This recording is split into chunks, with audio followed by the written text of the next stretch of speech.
இன்னைக்கு இந்த வீடியோவில் ஆர்ட்போர்ட்னா என்ன, அது எதுக்கு யூஸ் ஆகுது, அது எப்படி யூஸ் பண்ணலாம் அப்படிங்கிறத பார்ப்போம். ஃபஸ்ட்டு ஆர்ட்போர்டுக்குள்ளே எப்படி போகலாம் அப்படிங்கிறத பார்ப்போம். நீங்கள் நம்ம நியூ டாக்குமெண்ட் ஓப்பன் பண்ணும்போதே இங்கே ஆர்ட்போர்டுன்னு காட்டும். அதை செக் பண்ணி கிரியேட் கொடுத்தீங்கனாலே ஆர்ட்போர்டுக்குள்ளே வந்துடும். ஆர்ட்போர்ட்னா என்ன அப்படின்னா, இப்போ வந்து நீங்கள் ஒரே விஷயத்த நிறையா பண்ணணும், ஒரே போஸ்டர் தான், பட் ஆனால் வெவ்வேறு சைஸில் பண்ணணும் அப்படின்னா நீங்கள் வந்து ஆர்ட்போர்டு யூஸ் பண்ணும். உதாரணமாக இப்போ நீங்கள் வந்து கூகுள் டிஸ்பிளே ஆட் கொடுக்குறோம் அப்படின்னா அதில் நிறைய சைஸ் இருக்கும். ஒரே ஆட் தான், ஆனால் வெவ்வேறு சைஸில் நம்ம கூகுளுக்கு இன்புட் கொடுக்குற மாதிரி இருக்கும். உதாரணத்துக்கு இதில் ஒரு ஆர்ட்போர்டு இருக்குது அப்படின்னா வெவ்வேறு சைஸில் ஒரே விஷயத்த நான் பண்ண வேண்டி இருந்துச்சுன்னா ஒரே இதுக்குள்ளேயே டெம்ப்ளேட்டுக்குள்ளேயே இருந்துச்சுன்னா நான் எப்படியே தூக்கி போட்டு அட்ஜஸ்ட்மெண்ட் பண்ணி ஈஸியாக மாற்றிக்கலாம். அப்படி இல்லைன்னா ஒரு டேப்பாக நான் ஸ்விட்ச் பண்ணிக்கிட்டே இருக்கணும். இதுக்குள்ளே இது மாற்றி ஒரு சைஸுக்கு நான் ஒரு டேப் ஓப்பன் பண்ணி ஒவ்வொன்றுத்துக்கும் நான் ட்ராக் பண்ணி இழுத்து போட்டுகிட்டே இருக்கணும். இது சேஞ்சஸ் பண்ணணுன்னாலும் ஒன்றா பண்ணிகிட்டு இருக்கணும். ஸோ அது வந்து அவ்வளோ எஃபெக்டிவாக இருக்காது. ஸோ இது மாதிரி பண்ணுறப்ப தான் நமக்கு வந்து எஃபெக்டிவாக இருக்கும். இந்த ஆர்ட்போர்டு வந்து இந்த UX UI டிசைன் பண்ணுறவங்க, வெப்சைட் வந்து வெவ்வேறு சைஸ், மொபைல் டிவைசஸ்க்கு, கம்ப்யூட்டர் டிவைசஸ்க்குலாம் வந்து வெவ்வேறு சைஸில் இருக்கும் ஒரே வெப்சைட்டோட பேனரே. ஸோ எல்லாத்துக்குமே வந்து ஒவ்வொரு சைஸ் இருக்கும். அந்த ஒவ்வொரு சைஸுக்கும் வந்து ஒரே பேனரை டிசைன் பண்ணணும் அப்படின்னா வந்து நீங்கள் ஆர்ட்போர்டு யூஸ் பண்ணிக்கலாம். அது இது மட்டும் கிடையாது. நீங்கள் ஃபேஸ்புக்கில் வந்து இந்த ஃபேஸ்புக் பேனர் பார்த்தீங்கன்னா ஃபேஸ்புக் ஒரு சைஸ் இருக்கும், ட்விட்டருக்கு ஒரு சைஸ் இருக்கும், லிங்க்டின்க்கு ஒரு சைஸ் இருக்கும். ஒரு கஸ்டமருக்கு நீங்கள் கவர் ஃபோட்டோ போடுறீங்க அப்படின்னா ஒரு சோஷியல் மீடியாவுக்கும் ஒரு கவரை மாற்றணும். கண்டென்ட் எல்லாம் சேம் தான், பட் ஆனால் வெவ்வேறு சைஸுக்கு போட வேண்டியிருக்கும். அப்போல்லாம் வந்து நம்ம இந்த ஆர்ட்போர்டை யூஸ் பண்ணிக்கலாம். ஸோ இந்த ஆர்ட்போர்டை இப்போது எப்படி க்ரியேட் பண்ணுறது அப்படிங்கிறத பார்ப்போம். இப்போ வந்து நார்மலாக வந்து நம்ம நியூ டாக்குமெண்ட் க்ரியேட் பண்ணும்போதே இங்கே ஆர்ட்போர்டுன்னு ஒரு பாக்ஸ் இருக்கும். அதை செக் பண்ணிவிட்டு க்ரியேட் பண்ணிங்க அப்படின்னா அது வந்து உங்களுக்கு ஆர்ட்போர்டாக வந்துடும். ஆர்ட்போர்டுங்கிறது ஒரு ஆர்ட்போர்டும் ஒரு ஃபோல்டர் கீழே வந்த மாதிரி ஒரு ஆர்ட்போர்டு கீழே ஒன்று வந்துடும். இன்னொரு ஆர்ட்போர்டை க்ரியேட் பண்ணணும் அப்படின்னா நீங்கள் வந்து இங்கே போய்ட்டு ரைட் கிளிக் பண்ணி ஆர்ட்போர்டை கிளிக் பண்ணிங்கன்னா ஆட் வரும். ஸோ இந்த ப்ளஸ் பட்டனை கிளிக் பண்ணிங்கன்னா இன்னொன்று க்ரியேட் ஆகிடும். இதோட சைஸஸை மாற்றணும் அப்படின்னா இங்கே போய் நீங்கள் மாற்றிக்க முடியும். இந்த சைஸஸே வந்து ஒன்று வெர்டிக்கல் ஒன்று ஹரிசாண்டலில் மாற்றணும் அப்படின்னா அதை நீங்கள் வந்து இங்கே பண்ணிக்கலாம். வெர்டிக்கல் ஹரிசாண்டல்லாம் மாற்றணும்னா இங்கே மாற்றிக்கலாம். அதேமாதிரி நீங்கள் மேனுவலாக கிளிக் பண்ணி கூட ட்ராக் பண்ணி சைஸஸை மாற்றிக்கலாம். இன்னொன்று க்ரியேட் பண்ணணும் அப்படின்னா இங்கே க்ரியேட் பண்ணலாம். அதே மாதிரி நீங்கள் லேயர்ஸ் பேனலில் போய்ட்டு கூட நியூ ஆர்ட்போர்டு கொடுத்தீங்கன்னா வந்துடும். அதை போய்ட்டு என்ன சைஸஸில் இங்கே வந்து ப்ரீசெட்ஸ்லாம் இருக்கும்.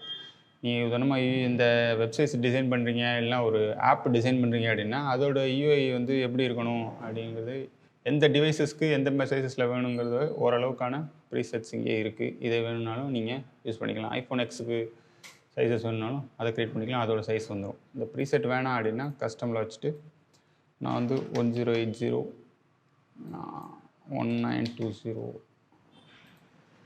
வெர்டிக்கலில் கொடுத்தேன் அப்படின்னா இங்கே க்ரியேட் ஆகிடும். ஸோ ஒவ்வொரு ஆர்ட்போர்டுக்கும் வந்து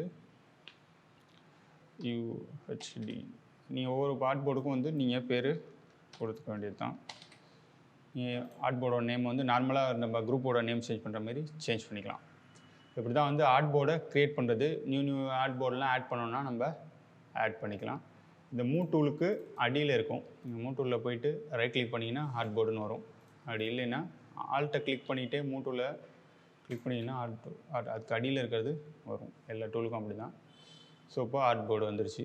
நீங்களாவே கிளிக் பண்ணி ட்ராக் பண்ணி கூட ஒரு ஆர்ட்போர்டை க்ரியேட் பண்ணலாம். இப்போது ஆர்ட்போர்டை க்ரியேட் பண்ணியாச்சு. ஆர்ட்போர்டை நவுத்தணும் அப்படின்னா இப்போது வந்து நார்மல் டூலுக்கு வந்துட்டேன். இப்போ நான் வந்து நார்மலாக நவுத்துனேன்னா எதுவும் நவராது. இந்த டாக்குமெண்ட்டுக்கு உள்ளே இருக்கிறது தான் நவரும். டாக்குமெண்ட்டு நான் ஆர்ட்போர்டே நவுத்தணும் அப்படின்னா ஆர்ட்போர்டோட எண்டில் வந்து கிளிக் பண்ணிங்கன்னா எல்லாமே செலக்ட் ஆகும். இங்கே ஆர்ட்போர்டு வந்துடும். அப்போ வந்து நீங்கள் கிளிக் பண்ணி ட்ராக் பண்ணி எங்கே வேணாலும் நவுத்திக்கலாம். எந்த அளவுக்கு இட வசதி வேணுமோ இங்கே வச்சுக்கலாம். ஸோ இப்போது இந்த ஆர்ட்போர்டில் ஒர்க் பண்ணுவோம். இப்போ என்னோடய யூடியூப் சேனலுக்கு ஒரு பேனர் ரெடி பண்ணுறேன். வெவ்வேறு சைஸஸில் ரெடி பண்ணணும் அப்படின்னு வச்சுக்கலாம். அது எப்படி ரெடி பண்ணலாம், அது எப்படிலாம் மாற்றலாங்கிறத ஃபஸ்ட்டு பார்ப்போம். ஃபஸ்ட்டு வந்து லோகோவை எடுத்து போட்டுக்கிறேன். ஸோ லோகோவை வச்சாச்சு. ஸோ வெர்டிக்கலில் ஒரு 4, வெர்டிக்கலில் ஒரு 2, ஹரிசாண்டலில் ஒரு 4 சைஸ் எனக்கு தேவைப்படுதுன்னு வச்சுப்போம். இப்போது ஒரு ஆர்ட்போர்டில் போட்டேன். இப்போ நம்ம இந்த ஆர்ட்போர்டு யூஸ் பண்ணுற காரணமே வந்து எல்லா ஆர்ட்போர்ட்லேயும் சேம் கண்டென்ட்டெல்லாம் கொண்டு போய் வச்சு எடிட் பண்ணுறதுக்கு தான். ஸோ இப்போ அடுத்த ஆர்ட்போர்டுக்கு இது எப்படி மூவ் பண்ணுறது அடுத்த ஆர்ட்போர்டுக்குலாம் எப்படி வர வைக்கிறது அப்படின்னா, இங்கே போயிட்டு நீங்கள் ரைட் கிளிக் பண்ணி டூப்ளிகேட் லேயர் கொடுத்து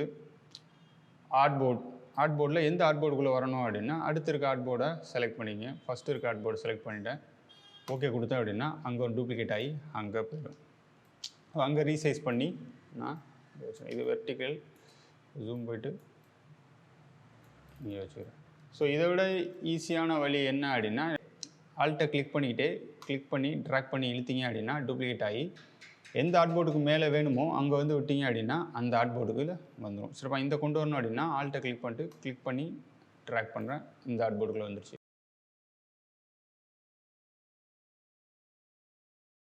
நெக்ஸ்ட்டு வந்து நான் டயலாக்கையும் வந்து அதேமாதிரி எல்லாத்துலேயும் வச்சிடுறேன். ஸோ நீங்கள் வந்து ஆர்ட்போர்டு இல்லாமல் வெளியிலையும் கூட வைக்கலாம். நீங்கள் எந்த ஆர்ட்போர்டுக்கும் இல்லாமல் வெளியில் வச்சிங்க அப்படின்னா ஆர்ட்போர்டுக்கெலாம் வெளியில் வந்து இப்படி இருக்கும். நீங்கள் ஆர்ட்போர்டுக்குள்ளே கொண்டு வரணும் அப்படின்னா எந்த ஆர்ட்போர்டுக்குள்ளே கொண்டு வரணுமோ அதுக்கு மேலே அப்படி ட்ராக் பண்ணி இழுத்து வந்துட்டிங்கன்னா அந்த ஆர்ட்போர்டுக்கு அதுவே போயிடும்.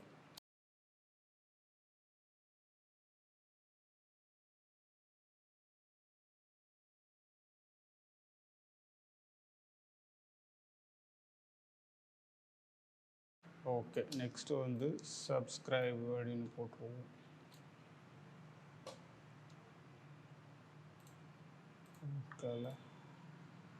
போட்டுக்கலாம்.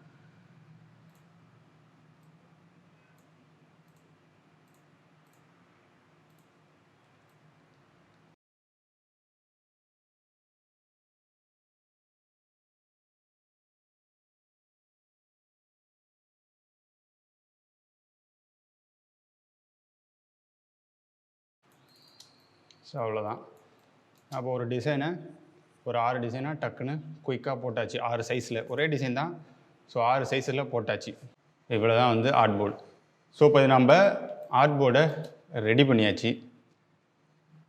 இப்போ இந்த ஆர்ட்போர்டில் ஏதாச்சும் நீங்கள் அட்ஜஸ்ட்மெண்ட் பண்ணணும். இப்போ வந்து நீங்கள் ஒரு கிளைண்ட்டுக்கு இது செஞ்சு கொடுக்குறீங்க, திடீர்னு வந்து அந்த கிளைண்ட் வந்து இந்த சப்ஸ்கிரைப் வேணாம், இதை லைக்குன்னு மாற்று அப்படின்னு சொல்லிட்டாருன்னு வச்சுங்களேன். ஸோ இப்போ 5, 6 இருந்தால் கூட நான் கூட மாற்றிடுவேன். பட் ஆனால் இப்போ 20, 10, 15 பண்ணிட்டேன்னு வைங்களேன், எல்லாத்தையும் தனித்தனியாக மாற்றிட்டு இருக்கிறது வந்து ரொம்ப டஃப்பு.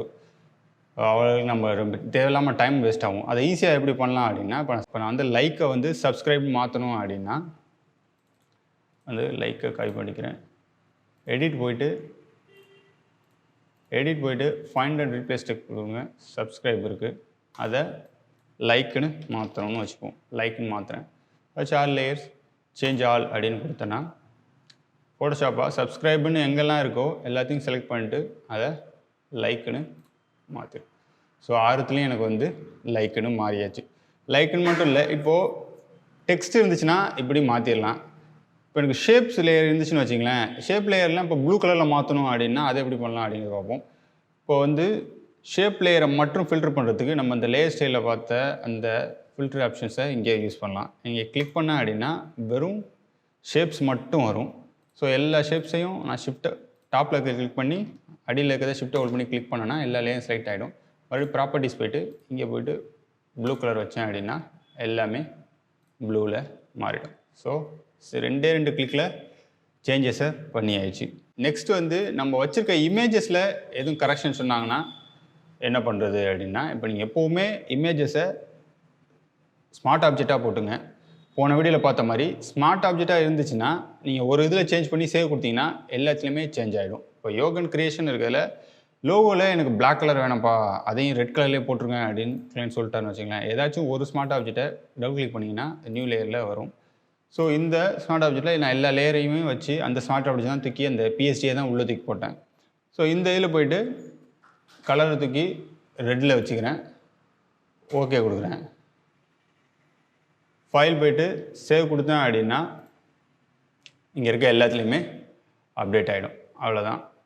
3 செகண்டில் சேஞ்சஸுமே வந்து உடனே பண்ணியாச்சு. அடுத்து வந்து எக்ஸ்போர்ட் எப்படி பண்ணுறது, எல்லாத்தையுமே வந்து எக்ஸ்போர்ட் பண்ணணும் அப்படின்னா நீங்கள் நார்மலாக எக்ஸ்போர்ட் பண்ணுற மாதிரியே எக்ஸ்போர்ட் பண்ணிடலாம். குயிக் எக்ஸ்போர்ட் கூட கொடுக்கலாம். குயிக் எக்ஸ்போர்ட் கொடுத்தீங்கன்னா எல்லா சைஸுமே வந்து வந்துடும். இல்லைன்னா எக்ஸ்போர்ட்டர்ஸ் கொடுத்து இருக்கிற எல்லா சைஸும் வந்துடும். உங்களுக்கு பிஎன்ஜியாக வேணுமா ஜேபேக்காக வேணுமா எல்லாமே வந்து நீங்கள் சூஸ் பண்ணிக்கலாம்.